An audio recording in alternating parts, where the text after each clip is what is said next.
Hey neighbor, welcome back to ARTV. My name is John, and it's time for the final year-end countdown of 2019. This year, I'm counting down not only the top 10 worst albums of the year, but also because I'm trying to consolidate some of the year-end content and move two things into one video, I'm also going to be talking about my dishonorable disappointments, the albums that really let me down and that I want to talk about in some capacity, but I just don't know if I want two different videos for that anymore. Disappointing can definitely mean bad, but it can also just mean mediocre or forgettable, or else I really expected something more from this band or artists. So we're going to take a look at those disappointments first. Buckle in. Thank you guys so much for tuning into this video and watching and supporting all of the year-end content. Take just a second out of your time, hit that like button for me because a like really does go a long way, and subscribe if you're new. Right out of the gate, we're starting with an album that was on my most anticipated albums list for 2019, and this was disappointing to say the least. Head Above Water by the Canadian pop rocker Avril Lavigne, although definitely more in the pop lane at this point. Her production, her writing, everything just feels so forced and cliched. Head Above Water didn't last more than a couple of seconds for me, and I have not come back to this at all. Also presenting itself in the disappointing category, we have Weezer's The Black Album. This thing was definitely spotty at best. I mean, there were some great songs on there. High as a Kite is a great one. Zombie Bastards even really grew on me. But this album, even revisiting it, it's just sailing like all over the place. And Weezer have such a spotty discography. Just add this one to the stack of bad. But there's also the plenty of good that are still outweighing the bad, and I'm still looking forward to Van Weezer in 2020. I really hate to include this next one as one of the most disappointing of the year, but indeed, Remo Drive, Natural Everyday Degradation. This is album 2, and apparently you really cannot follow up Greatest Hits. That was the name of their first record, and so many critics like myself jumped all over this band. Kind of an emo, pop-punk sound, very raw. It just totally connected with their visceral sound. But album 2, it's like they were just in this flat, alternative rock direction. The vocals were so boring and tedious. The instrumentals felt monotonous and uninspired. And I'm sorry, but this album was incredibly disappointing. One of the biggest letdowns that I've had in a long-ass time. Fever Dream by the Icelandic alternative band Of Monsters and Men also makes my disappointing list. This record just felt like it was trying to be kind of mainstream, kind of poppy, kind of trying to do their own thing, and it rarely worked. Their female vocalist is so strong, and she was extremely underutilized on this project, outside of, say, some of the singles like Wild Roses and also Alligator. Those tracks were awesome. There were a few key moments on the LP, but outside of this, snooze fest. Grinding our way on, we have K12 by Melanie Martinez. After a very vibrant and colorful and just unique debut LP, Crybaby, this new record, K through 12, was just so incredibly out there, doing something, but I don't think it was really working. I mean, it's not awful, but the concepts fall very short of what they wanted to do, I think. And this old childish thing, it's gonna have to be dropped at some point. The aesthetic is already killing itself. It kind of shot itself in the foot on this album, and if album 3 does the same thing for Melanie, then I don't see her really advancing at all as an artist. The Joe Bros are gonna have me in the hot seat, but up next, we're almost to the end of the dishonorable disappointments, but Happiness Begins unfortunately makes this list. I don't think this is awful, but also it doesn't really feel necessarily like a Jonas Brothers album to me. There were a few good songs, and I think I liked it even a little bit more at first, and I only gave it a 3 out of 5. I might have to downgrade that a little bit at this point because I haven't clicked with these tracks. I've tried coming back to it, and it just feels very flat, very almost phoned in, not quite genuine to them. I can't quite put a finger on it, but I know that this one felt very skippable for the most part for me. Finally, the biggest gamble probably taken all year long by a very sturdy rock band. This record was not really rock that much at all. MCID, My Crew is Dope, the album for the fans apparently from Johnny Stevens and company, was not for anyone who was ever a fan of Highly Suspect at all. This one nearly made my worst list, but more than anything, I just felt gutted because I felt that this band are so talented. They are. I know it's in them, but instead, it's Johnny just kind of taking the reins and doing what he wants to do. This is a bad album. It's a cringe-inducing album. The lyrics are terrible. The rapping from Johnny is piss poor in his alter ego. And also the songs, they're not there. The band is so underutilized. And even though there's some great tracks like Upper Drugs, 16, even Canals, and Something to be Said for Snow White. Outside of cuts like that, there is really not much life to be found on this planet.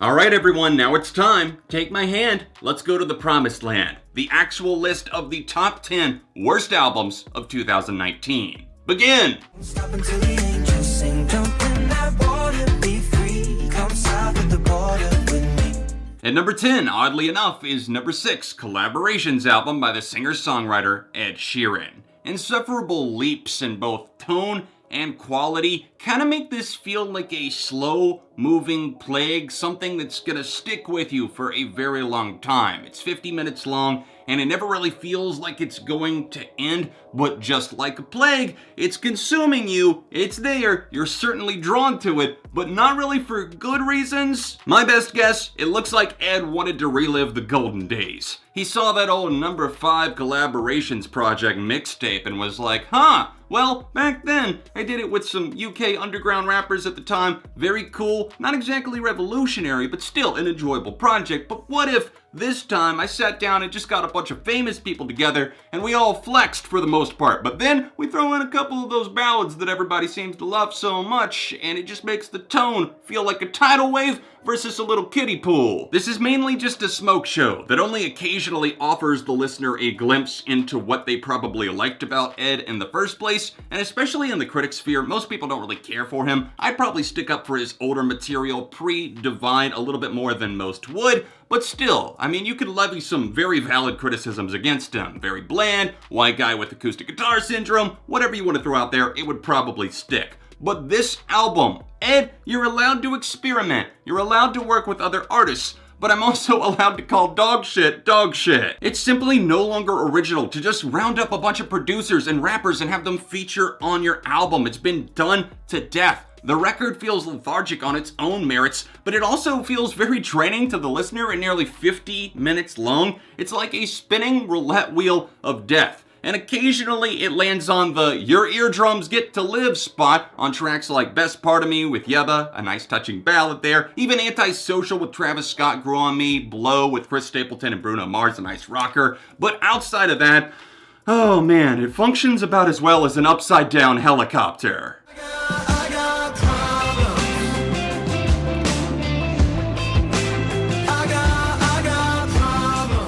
Even though it got dumped off in the dead zone of January, don't think I forgot about you, Papa Roach. At number 9, I've got a spot saved for Who Do You Trust?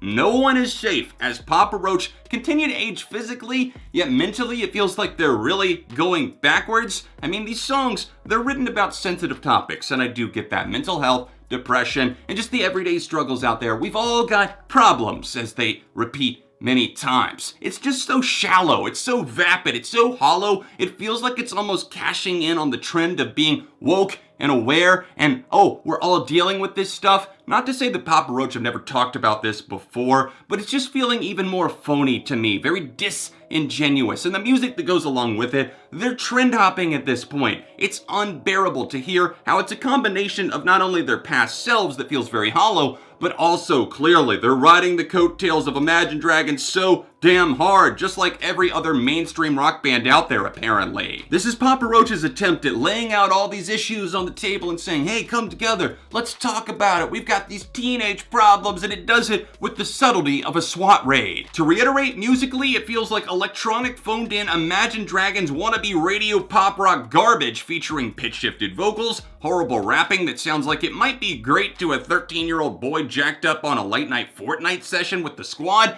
and then we just move into even weirder territory as we explore tracks like Problems that feels like it could be a country song if it was just a little bit twangy at all. They couldn't commit though. We do have the fake finger snaps on the track, the hollow sound, the lack of atmosphere. I've got problems. Wow, that's such a bold statement there, Papa Roach. I think that you just probably need to retire at this point, but I don't think you're going to do that because somehow this seems to be connecting with an audience, but I guess audiences just don't demand much anymore. Also, fuck you for teasing us with your potential on I Suffer Well, which is definitely a punk rock rager, kind of melted you down a little bit, but it's only less than 2 minutes long. I mean, come on, you can clearly do it, but you're choosing to make awful songs like Elevate instead. My life is a mess. Number 8, Chase Atlantic, Phases. This feels like an emotionally stunted, going backwards anti-growth spurt that just feels like we're falling through some sort of empty space-time continuum with Chase Atlantic as they sing these very fuckboy-y songs about maybe doing something with your girl or maybe just having this wonderful life, even though I struggle with the same things that you do. But don't worry, as soon as I start to feel better, I'm gonna steal your girl, cause it's too late, she's with me. I described it in my original review as sounding like the musical equivalent of hotboxing a Supreme store with a vape pen, and you know what? I 110% stand by that. Occasional glimpses of synth pop hope do occasionally make their way into the mix. There's a couple of decent songs here. I'm not going to pretend that they don't exist. But for the most part, they check any real sense of original personality at the door. Instead, they ride out trend after trend, these trappy beats, this percussion that's being done by absolutely everyone. They're disposable. Anybody could do what Chase Atlantic do on Phases. Their first album, it was okay. The second album, it's a disaster. They try and come across hard as fuck as if anyone is actually intimidated by them, and the production is all over the map as is the subject matter. They can't stick to one frame of mind or one character trait to save their life. Who are you trying to be? The savior or the asshole?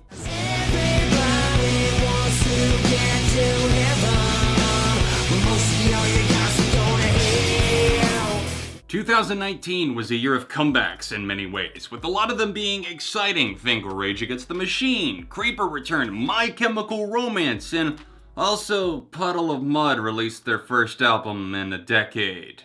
Hooray for Welcome to Galvania at number 7. Dumb it down, repeat phrases, say things that have been said a million times. That is the Wes Scantlin, lead vocalist and primary writer of Puddle of Mudd's entire playbook. It's so formulaic down to a T. There is not an ounce of creativity living within this record. Wes Scantlin may be sober at this point, and I'm happy that he has his sobriety, but he's still an asshole. I mean, come on, look at the writing on this album. It's perhaps to an even more unbearable extent than before. Mix in the cliches, follow the program, and occasionally break it with a guitar solo that provides really the only relief that this album sort of provides here and there, because at least we get a break from Wes moaning on and on and on. The mixing on this album is genuinely atrocious. I don't know how it got officially released with no one stopping this. Occasionally, Wes sounds way too loud in the mix, but then he's getting drowned out by drums, or the bass is way too high, it's thudding around, or else you can't hear it at all, and then the drums overpower the vocals? Who the hell decided that this was finished? I also can't forgive that little come clean cop-out that they did with the final track. We got Uh-Oh, which was the lead single, which somehow mind-numbingly saw success on the rock charts. Well, we got the come clean version. Well, my stupid self saw that and thought, oh, well, I guess they're gonna do it in the style of their first album.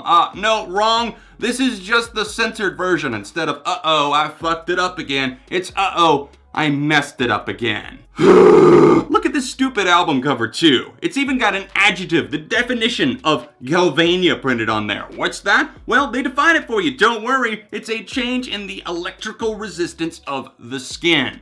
What does that have to do with anything on this album? My Kind of Crazy, all of these other awful songs that just see him just tripping over cliches and falling 6 feet deep. Somebody bury the album now, because I can't stand to be around it anymore at all. What's your name? Whoop on.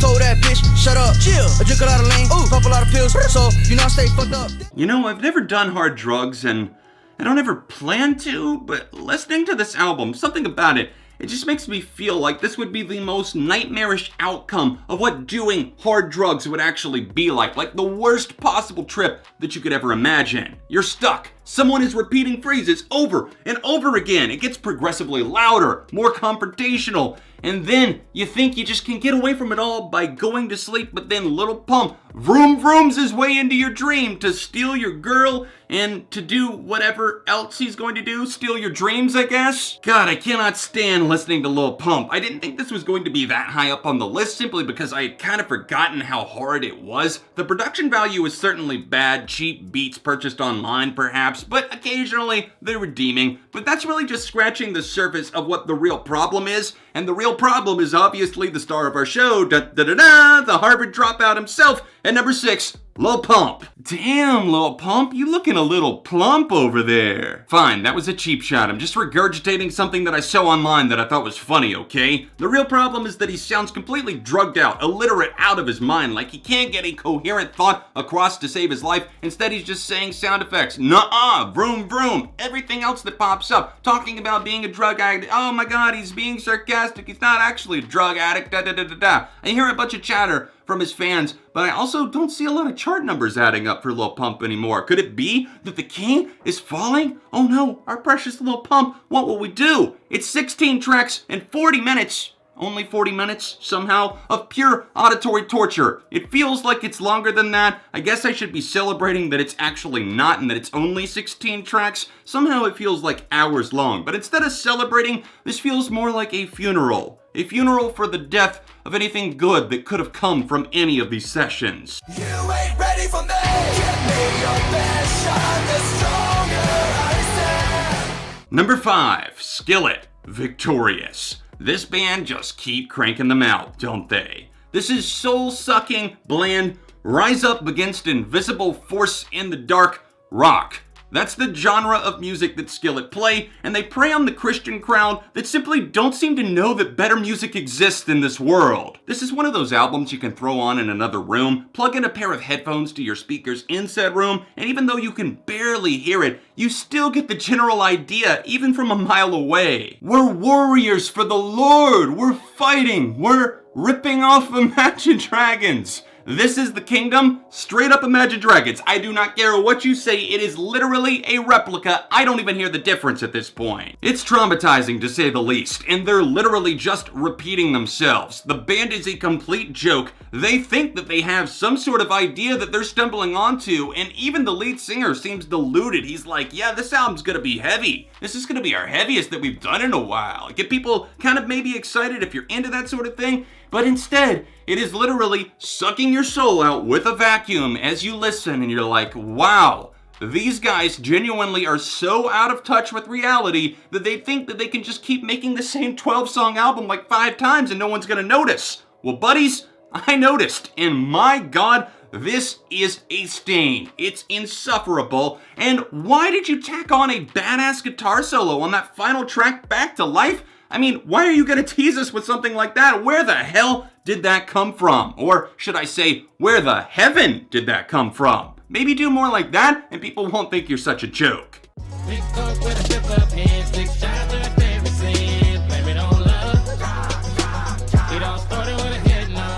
Deep in the wilderness of the musical jungle lies Blanco Brown, a man who saw the Old Town Road meme and thought to himself, finally, my love for country music can be expressed in the shittiest way possible in a trailer trap nightmare. Number 4, by Blanco Brown, it's Honeysuckle and Lightning Bugs. Horrible, horrible synthetic acoustic guitars mashed up with trap beats, and if you want to call it crooning from Blanco Brown, this is a torture chamber. At only 10 songs long, I listened to this on a road trip, and I thought that it had been going for like an hour because I did a challenge to myself. I was like, all right, I'm not gonna touch that dial, not gonna skip any songs. I'm just gonna set my phone over here in the side of the car, and I'm just gonna listen all the way through. I somehow survived that without jumping out of the car, but I'm telling you, it was by the grace of the country gods that I didn't. Fortunately for the rest of the world, the album bombed. It literally debuted at like number 100 and something on the Billboard 200 as the Get Up, that song that definitely rode the curtails of Old Town Road, faded away from the charts entirely. He had this little record deal going, and I'm sure that whoever gave him that money is rethinking it now, and they're like, oh, maybe memes don't last forever. He tried to capitalize on the meme, but instead, fatality.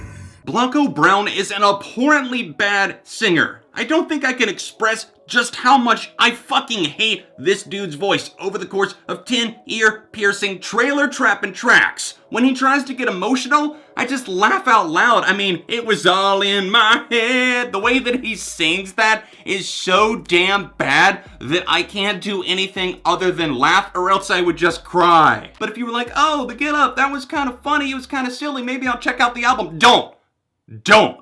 Gucci bag, stacks on stacks, diamonds fill up the champagne glass. They're on whip, G5 high. What's even more sinful and petulant than a bad phoned-in country album from a nobody? Well, a bad phoned-in, not really country at all album from a huge somebody. They were the kings of a genre, but heavy is the head that wears the crown, and that crown has slipped off into a mire of mainstream filth. And at this point, I have to be wondering, how did they trade in everything great about the band for a midlife crisis from Zac Brown? Recently divorced and ready to flash his dad pop credentials, Zac Brown blows every good idea that the owl ever almost stumbles onto quicker than he blows his, well, you know what? We're not gonna get into that, even though he attempts to on this very album. Rarely do you cringe so hard on someone else's behalf, but you just have to wonder, what are they gonna think about this even a year or two from now? Looking in that rear view,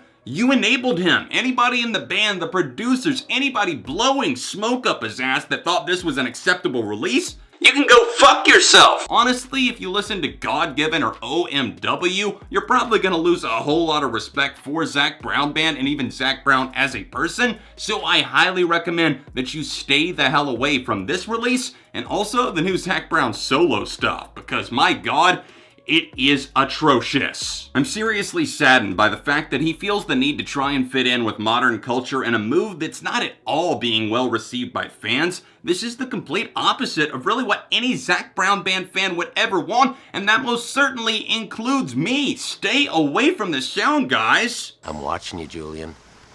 Like a shithawk. Like a shithawk.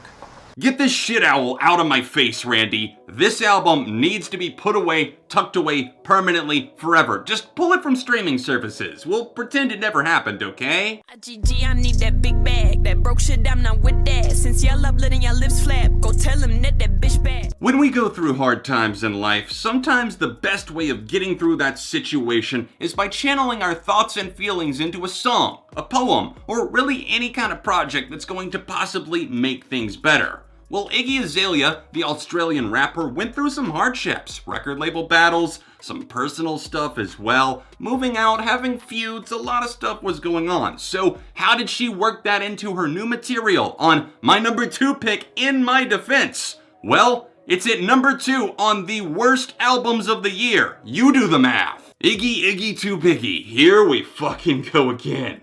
I cannot stand this woman, her attitude, her presence on the tracks, her cadence, her flows, and her inability to have any kind of nuance, subtlety, or even to stumble onto an original idea. She wouldn't know it if it bit her in her ass. Her lack of originality is baffling to me. How do we defend her? Ironically, this album is called In My Defense, yet I don't see anything here worth redeeming, defending, standing by, or even dissecting. The album unfortunately speaks very loudly for itself, and even though there's a few catchy songs, instrumentals like Sally Walker, it does not go well beyond that.